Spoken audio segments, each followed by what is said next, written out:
Bonjour, bonsoir à tous, ici To et je suis toujours en très bonne compagnie, mais en compagnie visuelle cette fois-ci, ils sont sur l'écran. Geric Waouh. Waiti, comment vous allez toujours bien depuis hier? Mieux. Ça va Mieux? mieux qu'hier. Le lancement s'est bien Oui. passé? Tout va bien? On a eu une réponse plutôt positive, très positive, de très bons retours, donc assez satisfait de cette soirée de lancement. Je sais pas ce que t'en penses, Guéric. Ah bah écoute, moi c'est pareil, j'étais agréablement surpris par la hype, mais comme on s'est investi dedans, bah, on est content de voir les joueurs répondants et on attend plus que ça du coup pour la deuxième soirée. Super, nickel. La deuxième soirée qui devrait arriver dans à peu près... même pas une heure quoi, hein, bientôt une heure, donc on va se dépêcher pour faire ce petit résumé de cette première soirée. Donc il y a eu du coup, pour synthétiser rapidement, les deux équipes Madong, Nopdong qui ont été formées, et les premières épreuves. Geric, est-ce que tu peux nous en parler un petit peu plus?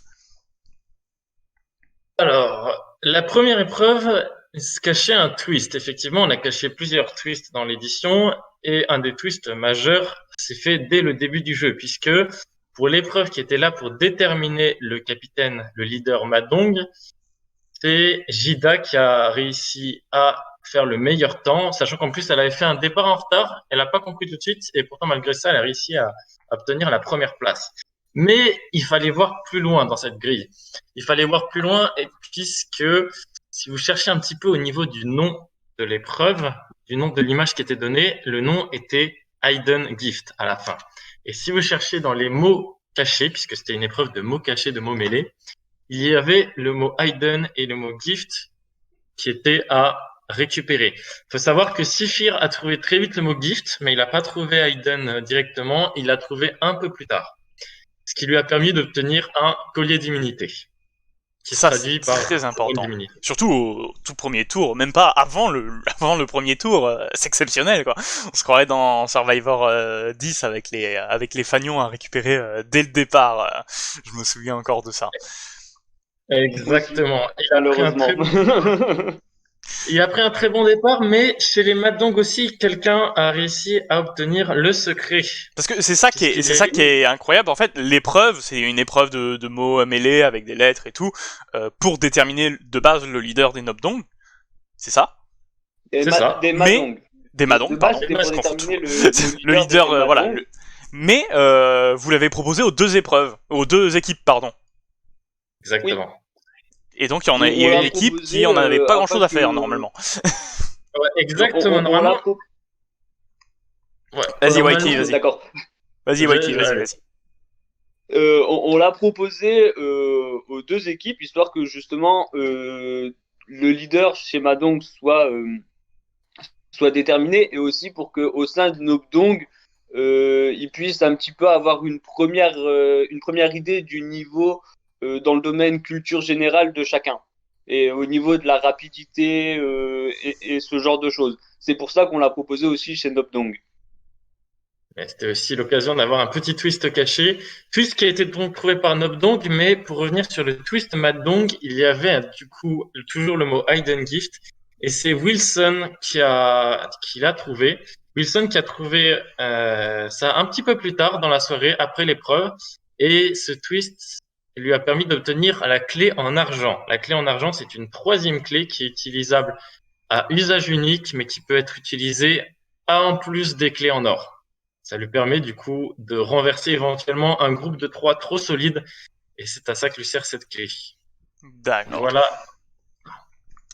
Quelque chose de très très puissant et encore une fois toujours au premier tour, encore une fois. Euh, Oui. donc voilà. Ensuite, on a déterminé les équipes. Du coup, qui étaient les deux leaders? Donc on a Jidawe en leader des Madong et en leader des Nobdong. Il y a eu un vote et comment s'est déroulé le vote du coup? Quel était Ça l'issue? s'est fait au vote. Ça s'est fait au vote, et la majorité s'est rabattue sur Genesix. Ouais. Situation assez comique quand on sait le contexte IRL entre Jidawe et Genesix. Mais Étant donné c'était une bonne confrontation, un peu inattendue, mais assez plaisante et rigolote à voir dès le début. Ça annonce un petit peu la couleur de l'édition. D'accord. Je tiens à dire Oui. que les votes étaient serrés puisque même si Genesis a obtenu 4 voix, Falcon en a obtenu 3. Donc C'était un choix assez serré. ça va peut-être être modifié par la suite, quoi. Très prochainement. Exactement. Très bien, super. On arrive ensuite sur la toute première épreuve de ce Society Game. Épreuve dont je ne me souviens même plus du nom. Guéric, s'il te plaît. Human Jengi. Human Jengi, exactement. Et c'était un jeu qui donc opposait les deux équipes, comme va y en avoir un peu tout du long. Et en fait, c'était une sorte de jeu d'échecs, mais où chaque pion représentait en fait un joueur avec un numéro. Et quand deux pièces se rencontraient, les deux joueurs s'affrontaient dans un duel à mort. Et celui qui perdait se voyait retirer sa pièce du plateau. Et voilà. Est-ce que tu peux nous en dire un peu plus, Guéric, sur le fonctionnement du jeu? À la limite, je vais laisser d'abord Voiki intervenir pour Pas de les souci, règles ouais. et moi je vais intervenir sur les duels qui ont lieu. Vas-y, Waiki. Les règles. Donc, ce qu'on a fait, c'est que le Human Yongi, de base, on l'a fait sur un plateau de 6 par 8 avec deux étages, donc un rez-de-chaussée, un premier étage, un deuxième étage, un peu comme la première épreuve du show. C'est vraiment histoire de poser les bases en mode ça se passera comme ça. Avec une disposition des joueurs décidée par un commandant désigné lui-même par son équipe. Ce qu'on a fait, c'est que, histoire que le leader n'ait pas trop d'influence dès le début, on a laissé aux autres joueurs la possibilité de désigner non seulement leur commandant, donc celui qui s'occuperait de bouger les pièces au sein du plateau, et aussi un roi qui avait une importance relativement capitale, puisque si ce dernier se retrouvait défait durant un duel, sa défaite entraînait la perte de l'épreuve pour son équipe. Tout à fait. Au sein de l'équipe Madong, nous avons eu Soragnac en tant que commandant et Wilson en tant que roi. Et chez les Nobdong, c'était Genesix, leader, du coup, qui a décidé ou qui a été désigné pour être le stratège des Nobdong. Et Maté avait été désigné comme étant reine. Pour les duels, nous avons eu un premier duel assez emblématique hein, qui se répète au fur et à mesure du temps, un Dimor contre Fenrir, un peu un duel culte au sein de la communauté. Les deux Et devaient se revoir. je sais plus vraiment la nature de l'épreuve. Je laisse Guéric revenir là-dessus. Je vais intervenir effectivement sur les 3 types d'épreuves qu'on avait, les 3 types de duels. On avait des duels qui étaient basés sur la logique, des duels basés sur le visuel et des duels basés sur la culture. Ce seront les 3 domaines, les 3 compétences qui reviendront le plus dans l'édition, même si on en aura d'autres effectivement qui reviendront. Au niveau de la logique, c'était des épreuves avec les dominos, des épreuves qu'on retrouve régulièrement dans les tests psychotechniques. Tout à fait, ouais. Et dans ces duels-là, on a eu plusieurs duels très intéressants. Je peux noter notamment la performance de Svalkensen qui s'est bien illustrée contre Ellie. La performance de Machu qui s'est bien illustrée aussi contre Genesix. Et de Machu contre Maté. Exactement. Et de Machu encore une fois contre Maté. Le deuxième type d'épreuve qu'on a eu, c'est des épreuves de type culture générale. Alors, les épreuves de culture générale, c'était contrario. De souvenir, on a eu le duel Falcon contre Jidawe. Jidawe, voilà. En fait, vous avez une phrase qui est donnée et il faut trouver la phrase qui en est inspirée uniquement à l'aide d'antonymes et de synonymes. Pour vous donner un exemple, éteindre l'eau, ça peut donner allumer le feu. Exactement. Et donc, plein de cas de figure comme ça. On a eu notamment. Mais il y a eu celui avec le. Alors, je vais pas donner la réponse de suite puisque je vais sans doute mettre quelques images à l'écran. Mais j'essaie de me rappeler avec les erreurs militaires ou les débiles militaires. La bêtise militaire. Voilà, je laisse quelques secondes pour les spectateurs. Mais du coup, c'est le génie civil et celui-là, il m'a bien fait marrer. Il était bien trouvé. Pas évident. Il n'était pas évident, mais belle performance de Falcon qui du coup a gagné quelques points au niveau de son équipe. Enfin, le dernier type de duel qu'on a pu voir, c'est les duels sur Double. Double, qui est un jeu de société dans lequel on a des cartes avec plein de symboles. Et en fait, toutes les cartes, ces mathématiques, elles ont toujours exactement un symbole en commun. Et l'idée, c'est de trouver le plus rapidement possible les symboles en commun. Celui-ci, il était atroce. Pareil, je mettrai quelques images, hein, mais moi j'ai essayé le premier rapidement. Bon, en une minute, j'ai pas trouvé. Voilà, en une minute, en une minute, ça a fini de m'énerver. Donc, j'imagine bien les duels. Bon, ils ont dû finir en 10 secondes. Ça a été assez rapide les duels. Les duels ont été vachement rapides, peut-être même un peu trop rapides, si je puis me permettre. Je m'attendais pas à autant de spontanéité de la part des joueurs. Quand on a préparé les trucs, j'étais en mode non, je vois pas. Je peux avoir la réponse, s'il te plaît. Et j'ai vu leur spontanéité, j'étais en mode d'accord. Donc oui, c'était intense. Et Très intense. sur le double, du coup, Guéric, quels ont été les duels, du coup? Les duels Alors, intéressants, duels notables. je vais essayer. Ah, j'avoue que je sèche un petit peu. Est-ce que tu t'en souviens un peu plus, Waiki? Le premier duel, justement, c'était un double et c'était Dimor contre Fenrir. Ouais. Ça a été Le le fameux. duel notable. Le deuxième, ça a été Genesix contre Dimor. Ah, on a petit Sui, Petite oui, coupure. Waiki est-il avec nous? Il n'est pas Ok. avec nous. Eh ben, pour terminer, en tout cas, ces propos, du coup, c'est Genesix et qui a pu venger, du coup, Fenrir en sortant d'Imor. Donc, au niveau de la partie, on a la partie, pour la résumer, il y a eu une petite avancée d'abord pour les Madong qui ont éliminé Fenrir, mettant une menace, mais rapidement, les victoires de Svalkensen, Genesix et Falcon ont donné un gros avantage à Genesix et à son équipe, du coup, l'équipe Nobdong.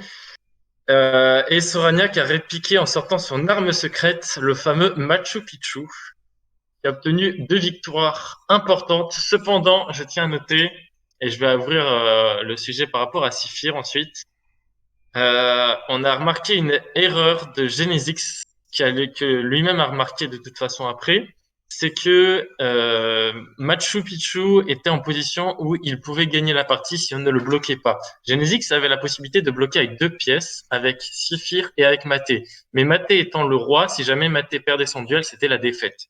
Et Genesix ne s'est pas servi de Sifir qui aurait peut-être pu gagner son duel contre Machu et connaître un destin bien différent de celui qu'il a connu.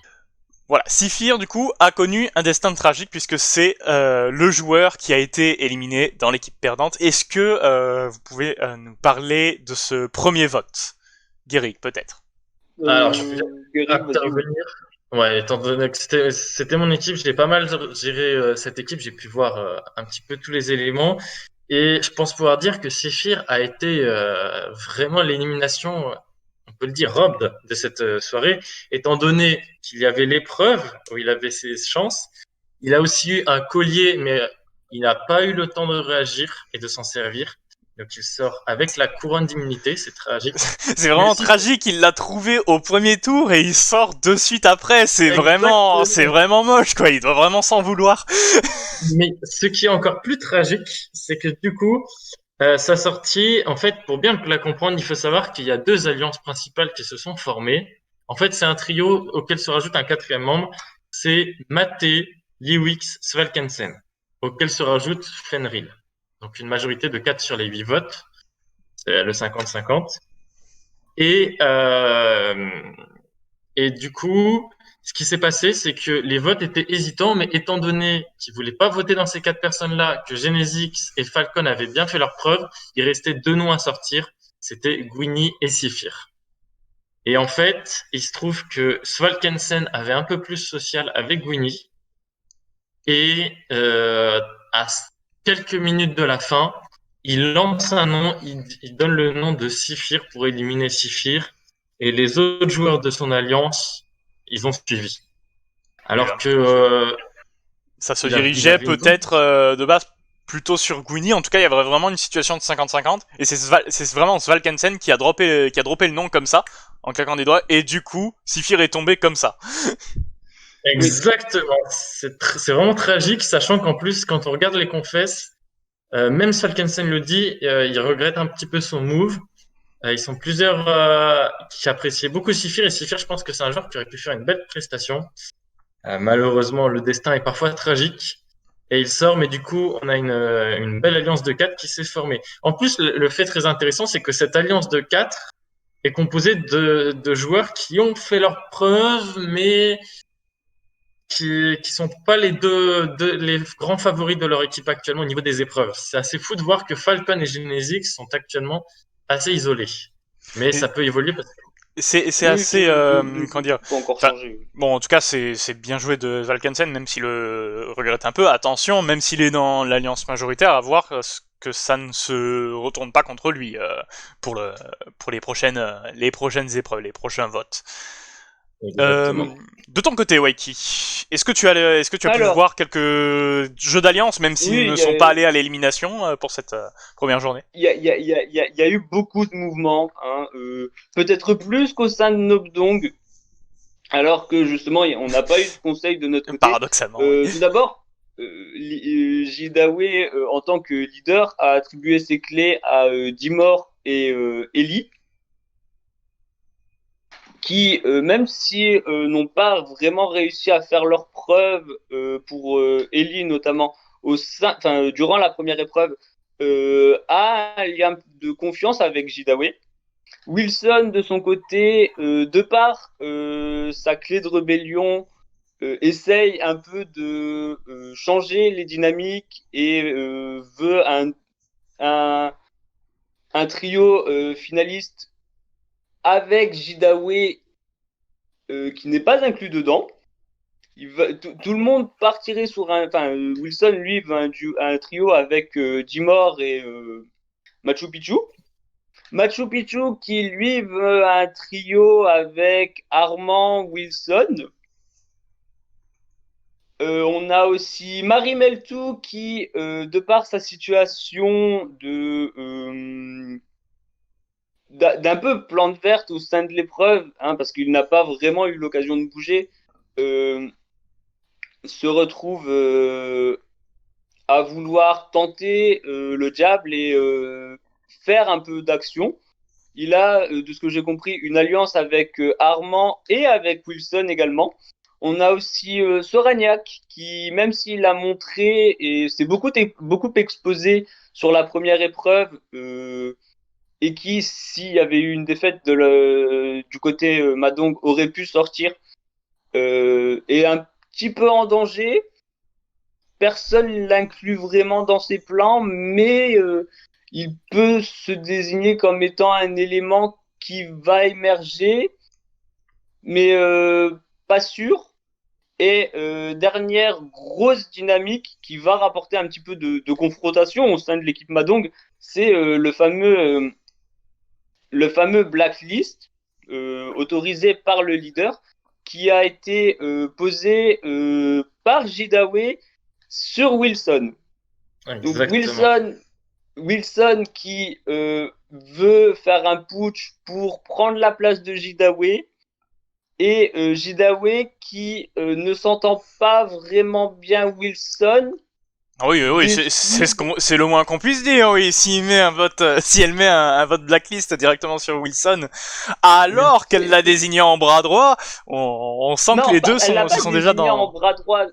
Son bras droit, c'est Ellie. Ses bras droits sont Dimor et Ellie. Ah pardon, non, j'avais confondu. Excusez-moi.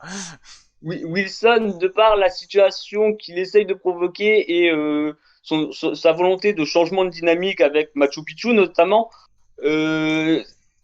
ça rapporte une espèce de guerre pas directe entre d'un côté Jidawe, Dimor, Ellie principalement, Dimor plus au milieu, contre Wilson, Machu Picchu, Armand dans une moindre mesure, et Marie Meltou qui...